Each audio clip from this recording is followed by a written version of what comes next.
On December 25, 1991, Soviet President Mikhail Gorbachev announced his resignation.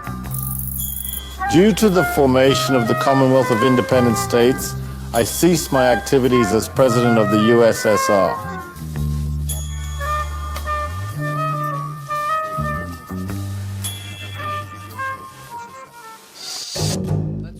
The existence of the Soviet Union is formally coming to an end.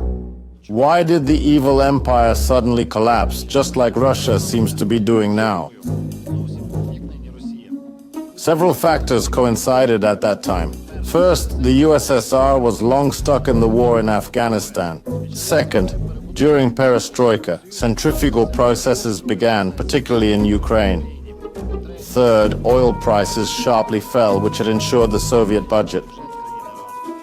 Fourth, in the 80s, US President Reagan led the Soviets into an arms race. Analysts note the Kremlin starts wars when oil prices rise. This happened with Ukraine in 2014, Georgia in 2008, and Afghanistan in 1979. In the 80s, oil prices fell, and the Kremlin began to feign peacefulness. It was then.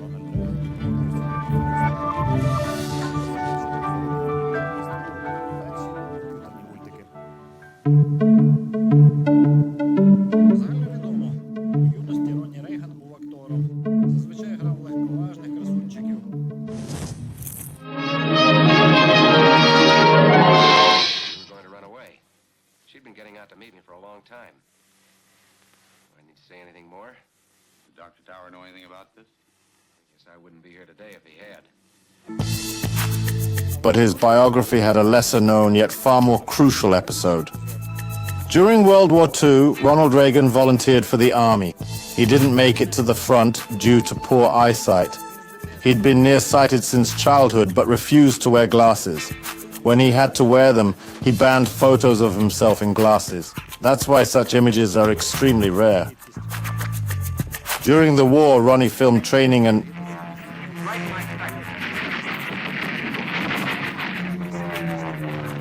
time to use this knowledge came in the 80s when communists ran low on petrodollars. They eagerly came to talks, agreeing to cut arms to strike again once stronger and richer. But Reagan played a step ahead. In the Star Wars program, Reagan declared plans to launch hundreds of advanced satellites with laser guns, nukes, even magnetic guns, railguns, and other superweapons.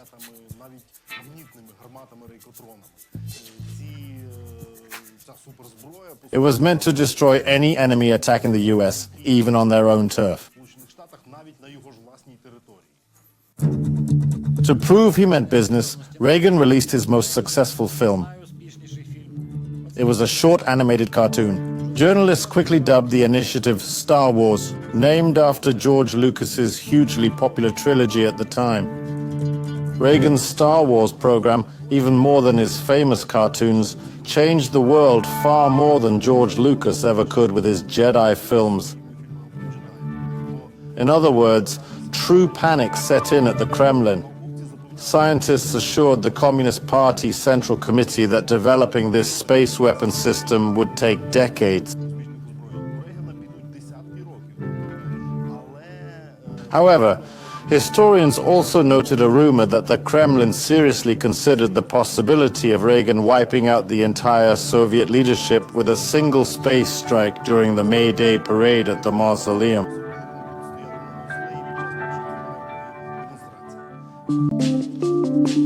Ronald Reagan continued to escalate tensions and openly troll the USSR with all his might. In 1984, during a sound check before a traditional radio address, he said the following: "I've signed a decree declaring Russia an outlaw state forever. The bombing will begin in 5 minutes." Did this actually go on the air? Historians still debate it, but the press quickly tore into him. The Kremlin put its troops on full combat alert, and Soviet newspapers unleashed a wave of outrage. The USSR withdrew from peace talks and frantically started its own Star Wars program, pouring money into developing combat satellites, lasers, particle beams, and space mines. They even launched a prototype, the 80-ton orbital laser platform Skiff-DM. Here it is on the launch vehicle with the ironic word peace written on its hull. But this beam weapon never fired a shot. Due to an engineering error, it fired its thrusters while pointing downward and ignominiously plunged into the Pacific Ocean. The cost of the orbital laser remains a mystery, but it's considered one of the USSR's priciest projects ever. Skiv sank on May 15, 1987, dragging the entire Soviet economy down with it. Sausage, meat and buckwheat vanished from stores. Massive queues formed for basic products. Resources were scarce, and all production went to Moscow, Leningrad, and Republican capitals. Provincials rushed there on sausage trains due to shortages. Queues kept growing, but food remained scarce for everyone. The cycle was complete. The Kremlin realized disaster loomed and began to slowly back down. Disarmament talks resumed. Moscow's stance shifted, now willing to scrap missiles for Reagan's promise to end Star Wars. But he was relentless, striking again more cunningly with one of the world's first 3D animations.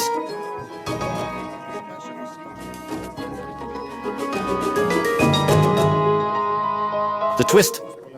Reagan's Star Wars program was a bluff. From start to finish, to fool the enemy, a real office with actual clerks was set up. They received genuine, substantial budget funds. Soviet intel saw this and grew more alarmed, but in reality the money wasn't spent on combat starships at all. Over its 10-year existence, the Star Wars program consumed an incredible $21 billion, but in the 80s the American economy, unlike the Soviet one, was booming. Instead of launching starfighters, scientists used the funds to improve regular aviation, leading to the first stealth planes. The Star Wars program also kick-started work on AI and studying Earth's ionosphere. Overall, the program provided a boost to progress in many fields and ensured US tech dominance for decades, but no combat satellites were ever built or even attempted. The Kremlin, unaware of these details, kept pouring huge sums into a pointless space arms race. For instance, the famous reusable spacecraft Buran. It was specifically built to deliver combat satellites into orbit. The Buran is linked to perhaps the only truly useful invention from the Soviet Star Wars made by Ukrainians. The world's largest aircraft, uniquely named in non-Russian Maria.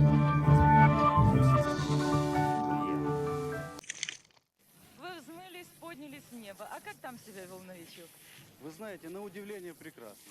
Ни одного замечания нет. Конструкторам пятерка крепкая? Это с плюсом, большим плюсом.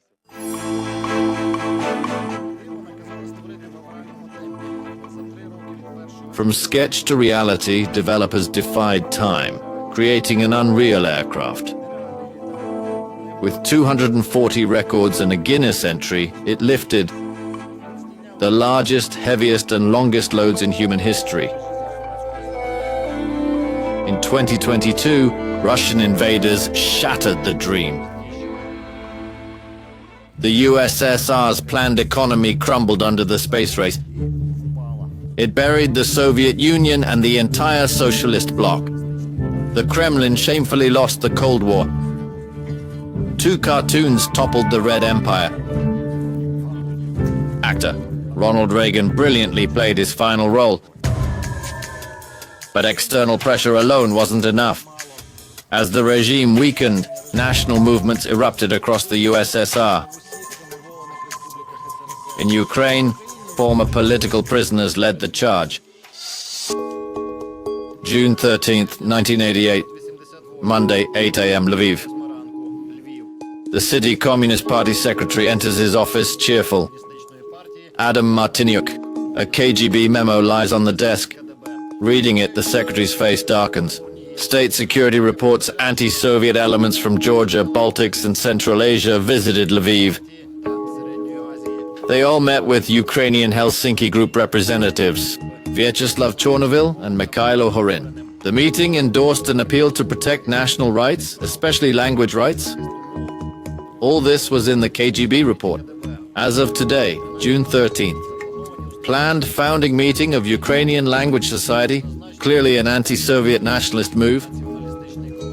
Adam Martiniuk shakily called Shukchabitsky, got expected answer, phoned Builders Club to cancel meeting, then fled.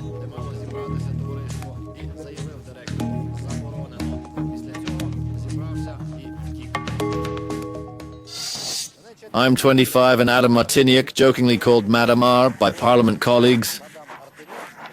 As deputy chair of the Rada, he'll push the Kivalov-Kolesnichenko language law, confirming his anti-Ukrainian stance, forgetting how his last attempt to fight Ukrainian ended.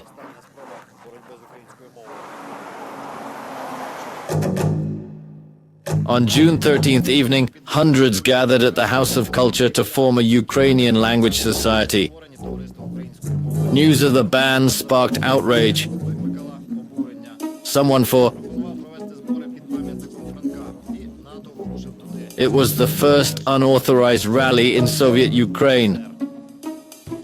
The authorities seemed shocked that night, unprepared for action. Subordinates lacked clear instructions on how to proceed. Minor officials didn't dare take initiative or responsibility. Leadership had left their offices, certain the meeting was banned. Seeing the locked gate, the scared intellectuals quietly dispersed. Igor Melnik, first Lviv rally. Eyewitness account, Zeebrugge. The spontaneous action sparked a heady sense of freedom in Lviv. A new rally followed just days later. This time thousands attended. They decided to hold regular rallies, like June 21st at Druzhba Stadium. That morning, key opera movement leaders were summoned to the prosecutor's office. Yet by evening, about 10,000 people gathered at the stadium. The KGB staged provocations to prevent bloodshed, Irina said. She urged dispersal, but thousands marched downtown, fear of the system fading. On July 7th, 50,000 filled the square before Franco University.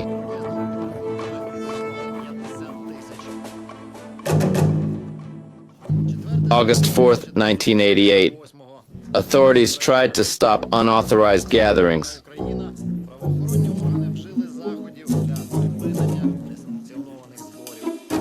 In summer and '88, tens of thousands protested.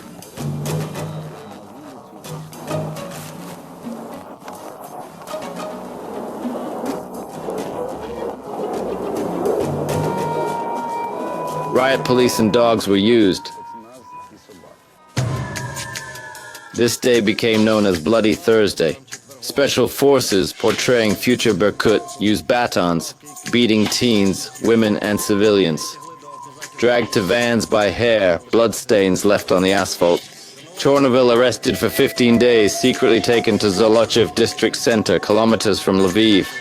Yet, the crackdown didn't stop anti-government protests.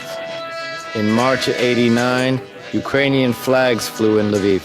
September saw People's Movement for Perestroika form. The movement is born here in the Writers' Union near the party's Central Committee, now Presidential Administration.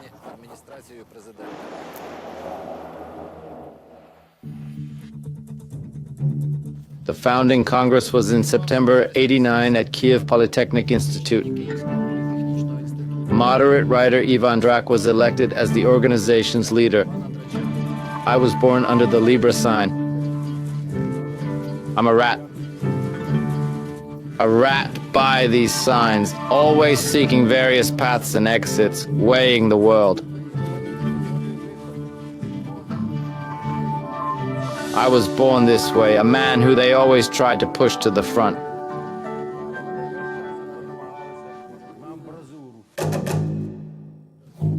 Kravchuk at the Congress knew well that his main rival wasn't Drac, but the uncompromising Chornovil, the only one unafraid.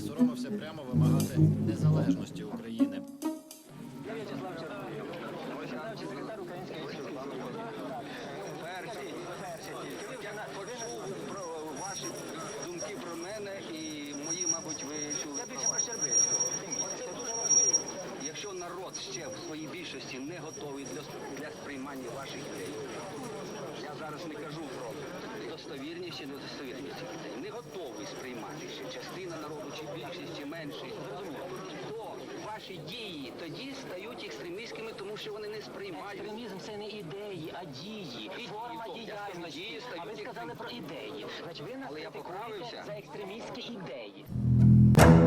March 1990. First democratic elections to the Ukrainian SSR's Verkhovna Rada. The Communist Party, despite allowing alternative candidates, maintains media control for propaganda, securing a slim 239-vote majority. In western regions, Vyacheslav Chornovil's semi-legal Ukrainian Herald countered the propaganda. Democratic forces won local elections in Lviv, Ternopil and Ivano-Frankivsk regions, gaining 111 parliamentary seats. On July 16th, despite communist opposition, the Verkhovna Rada declares state sovereignty. Kiev celebrates. My friends, this is just the first step. Let's not deceive ourselves. A declaration is still only a declaration.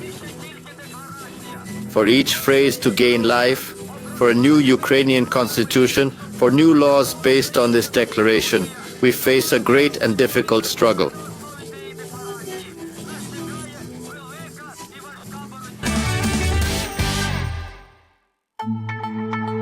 However, the final nail in the USSR's coffin was hammered in Moscow. August 19th, 1991.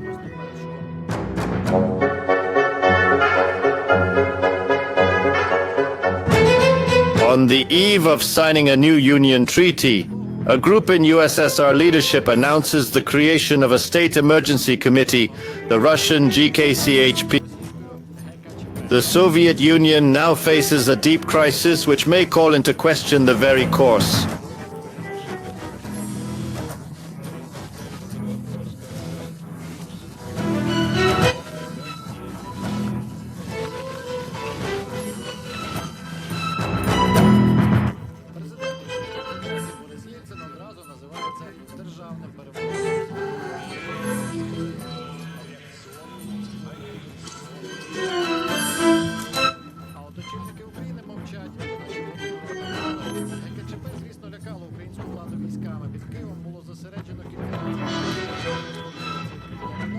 A paratrooper regiment from Brest landed, meant to seize government structures if disobedience occurred.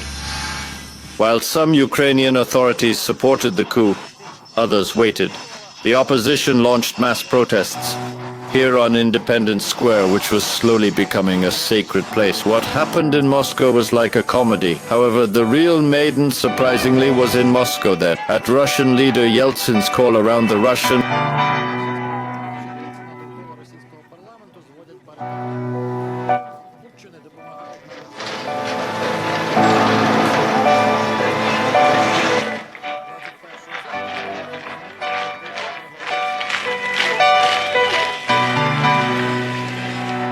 In 3 days, the Supreme Soviet of the Ukrainian SSR will hold an extraordinary meeting. Democratic forces demand to put independence on the agenda. The independence question must be raised. Deputy Levko Lukyanenko, a longtime political prisoner, turns 63 on August 24th. He handwrites Ukraine's Declaration of Independence on plain paper. Just hours later, it's put to vote, with crowds outside chanting for independence.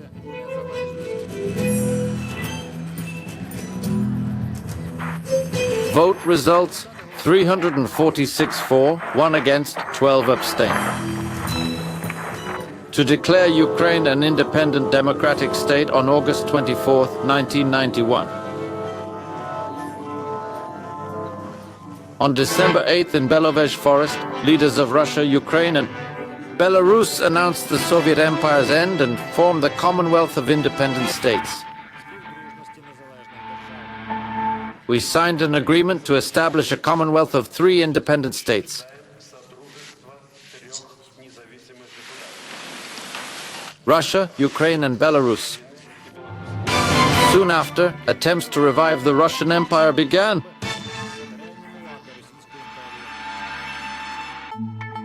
Today, Russia may repeat the USSR's fate, though some factors are missing, they could appear suddenly. Ignorance of history doesn't absolve responsibility.